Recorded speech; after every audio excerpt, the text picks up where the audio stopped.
Prabowo versus mafia migas, duel maut di balik rencana licik lengserkan Prabowo. Ada aroma panas di udara.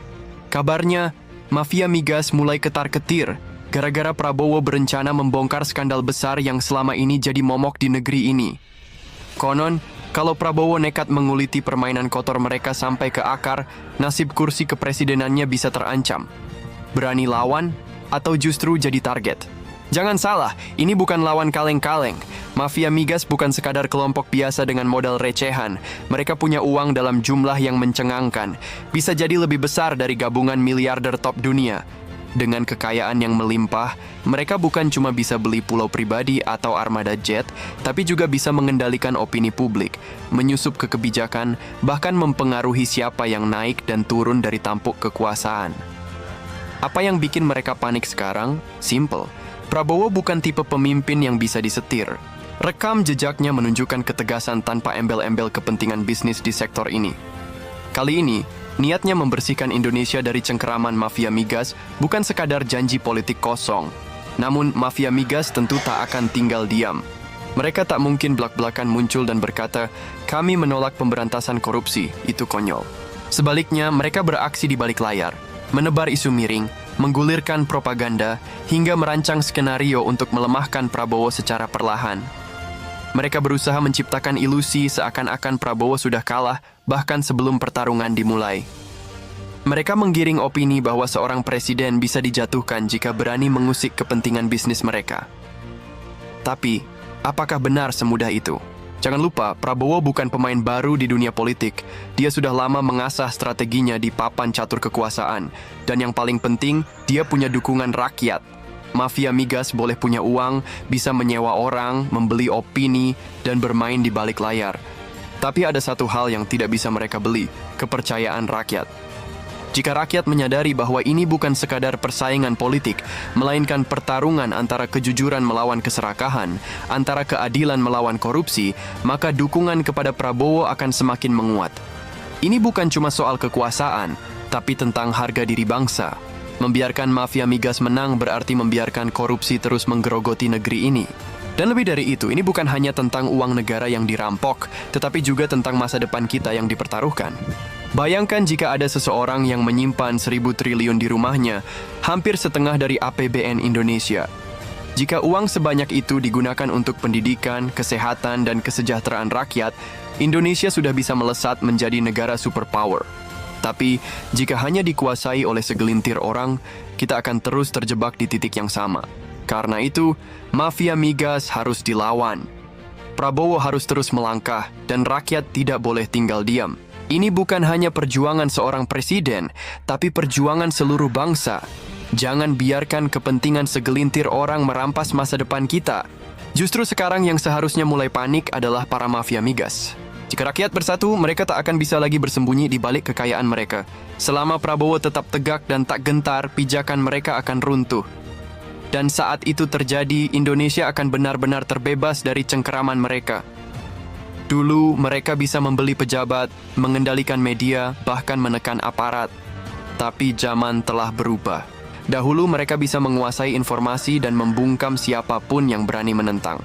Namun sekarang, dunia sudah transparan.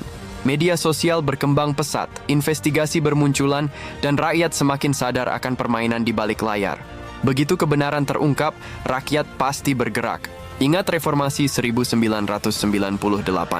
Itu bukan gerakan bermodal triliunan rupiah, tapi suara murni dari rakyat yang menuntut perubahan. Jika mafia migas berpikir mereka bisa membeli negeri ini, mereka keliru besar. Indonesia bukan untuk diperjualbelikan.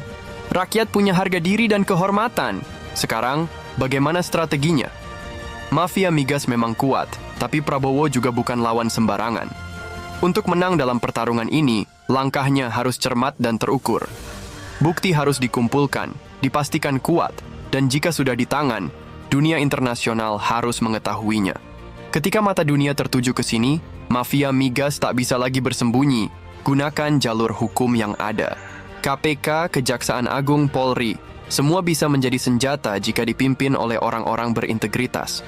Dan yang paling krusial, libatkan rakyat. Jika rakyat melihat keseriusan Prabowo dalam melawan mafia, mereka pasti akan berdiri tegak di sisinya. Momentum global ini harus dimanfaatkan. Mafia migas bukan hanya bermain di dalam negeri, tetapi juga memiliki jaringan internasional yang kuat. Namun, justru di situ letak kelemahannya. Jika Prabowo mampu menunjukkan kepada dunia bahwa Indonesia sedang berperang melawan sindikat raksasa ini, dukungan internasional bisa mengalir deras. Namun, jangan salah, mafia migas bukan lawan biasa. Mereka punya pengaruh besar dan tidak akan tinggal diam jika bisnis haramnya terancam. Bayangkan jika Prabowo langsung menyerang tanpa strategi matang. Mafia bisa membalas dengan propaganda media, menyebarkan narasi bahwa kebijakan Prabowo merusak ekonomi. Harga BBM bisa tiba-tiba melonjak, menciptakan kekacauan yang membuat rakyat marah dan menyalahkan pemerintah. Di DPR, mereka punya sekutu. Bisa saja mereka menghalangi kebijakan yang merugikan bisnis gelap mereka.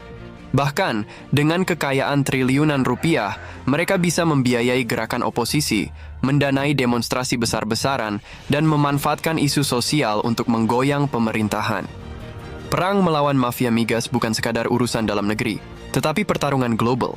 Jika dilakukan dengan cermat, Indonesia bisa keluar sebagai pemenang, mengamankan kedaulatan energi, dan membangun masa depan yang lebih mandiri. Jika Prabowo serius ingin menumpas mafia migas, ia harus menerapkan strategi gerilya.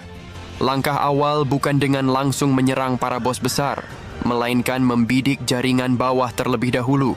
Tangkap beberapa orang dari lingkaran dalam mereka, ciptakan kepanikan di level atas. Saat mereka mulai bergerak, itulah momen tepat untuk menelusuri jejak dan mengungkap dalang sebenarnya. Namun, ada tantangan besar. Mafia migas bukan sekadar jaringan ilegal biasa, mereka punya kaki tangan di dalam institusi penting seperti KPK, Kejaksaan, dan Kepolisian. Artinya, Prabowo membutuhkan tim aparat yang benar-benar bersih dan tidak bisa disuap. Transparansi harus menjadi senjata utama. Jika data migas dibuka ke publik, rakyat akan melihat sendiri siapa saja yang selama ini bermain curang. Mafia migas bisa bertahan puluhan tahun karena mereka memahami cara memanipulasi hukum.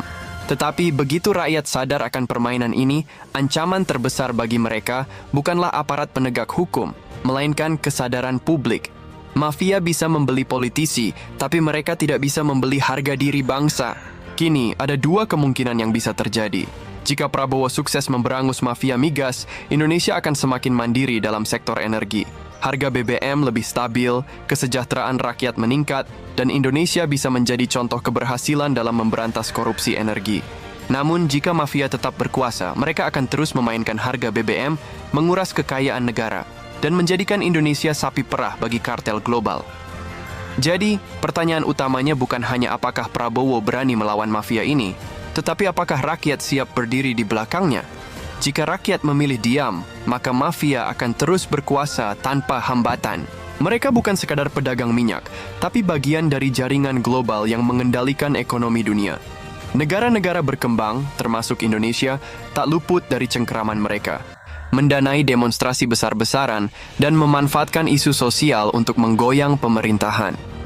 Perang melawan mafia migas bukan sekadar urusan dalam negeri, tetapi pertarungan global. Jika dilakukan dengan cermat, Indonesia bisa keluar sebagai pemenang, mengamankan kedaulatan energi, dan membangun masa depan yang lebih mandiri. Jika Prabowo serius ingin menumpas mafia migas, ia harus menerapkan strategi gerilya. Langkah awal bukan dengan langsung menyerang para bos besar, melainkan membidik jaringan bawah terlebih dahulu. Tangkap beberapa orang dari lingkaran dalam mereka, ciptakan kepanikan di level atas. Saat mereka mulai bergerak, itulah momen tepat untuk menelusuri jejak dan mengungkap dalang sebenarnya. Namun, ada tantangan besar. Mafia migas bukan sekadar jaringan ilegal biasa, mereka punya kaki tangan di dalam institusi penting seperti KPK, Kejaksaan, dan Kepolisian. Artinya, Prabowo membutuhkan tim aparat yang benar-benar bersih dan tidak bisa disuap. Transparansi harus menjadi senjata utama. Jika data migas dibuka ke publik, rakyat akan melihat sendiri siapa saja yang selama ini bermain curang. Mafia migas bisa bertahan puluhan tahun karena mereka memahami cara memanipulasi hukum. Tetapi begitu rakyat sadar akan permainan ini, ancaman terbesar bagi mereka bukanlah aparat penegak hukum, melainkan kesadaran publik. Mafia bisa membeli politisi, tapi mereka tidak bisa membeli harga diri bangsa. Kini, ada dua kemungkinan yang bisa terjadi. Jika Prabowo sukses memberangus mafia migas, Indonesia akan semakin mandiri dalam sektor energi. Harga BBM lebih stabil, kesejahteraan rakyat meningkat, dan Indonesia bisa menjadi contoh keberhasilan dalam memberantas korupsi energi. Namun, jika mafia tetap berkuasa, mereka akan terus memainkan harga BBM, menguras kekayaan negara, dan menjadikan Indonesia sapi perah bagi kartel global. Jadi, pertanyaan utamanya bukan hanya apakah Prabowo berani melawan mafia ini, tetapi apakah rakyat siap berdiri di belakangnya? Jika rakyat memilih diam, maka mafia akan terus berkuasa tanpa hambatan. Mereka bukan sekadar pedagang minyak, tapi bagian dari jaringan global yang mengendalikan ekonomi dunia. Negara-negara berkembang, termasuk Indonesia, tak luput dari cengkeraman mereka. Ini bukan hanya soal harga BBM, melainkan kendali atas perekonomian dan kedaulatan energi. Serangan balik terhadap Prabowo itu bisa terjadi kapan saja. Media akan digerakkan untuk merusak citranya. Bisa saja mendadak muncul berita yang menyalahkan kebijakan energinya sebagai penyebab anjloknya ekonomi. Oposisi diprovokasi agar situasi politik semakin memanas. Bahkan, sabotase pasokan BBM bisa menjadi senjata untuk menciptakan kelangkaan buatan. Apa langkah Prabowo? Tak boleh lengah. Indonesia harus memiliki cadangan energi strategis. Pengembangan biofuel, nuklir, dan energi alternatif lainnya harus dipercepat. Ketergantungan pada impor migas yang dikuasai kartel global harus segera dikurangi. Tak hanya itu, birokrasi juga perlu dibersihkan dari pejabat yang menjadi kaki tangan mafia migas. Intelijen harus dikerahkan untuk membongkar jaringan mereka. Mengandalkan hukum konvensional saja tak cukup, karena mafia ini punya cara licik untuk bermain di celah aturan. Jangan heran kalau tiba-tiba muncul narasi, Prabowo lebih buruk dari pemimpin sebelumnya. Ini strategi klasik untuk menjatuhkan lawan. Oleh karena itu, Prabowo harus membangun strategi komunikasi yang solid. Media televisi, platform digital, hingga influencer harus dikerahkan untuk menyadarkan rakyat bahwa semua ini adalah permainan mafia global. Mafia migas nggak akan tinggal diam. Mereka bakal memanfaatkan DPR untuk menekan Prabowo, entah lewat hak angket atau bahkan skenario pemakzulan. Jika jalur politik gagal, mereka bisa menciptakan kekacauan nasional demi satu tujuan, menjatuhkan Prabowo sebelum ia sempat membersihkan sektor migas. Tapi ini bukan cuma pertarungan Prabowo, ini perjuangan kita semua.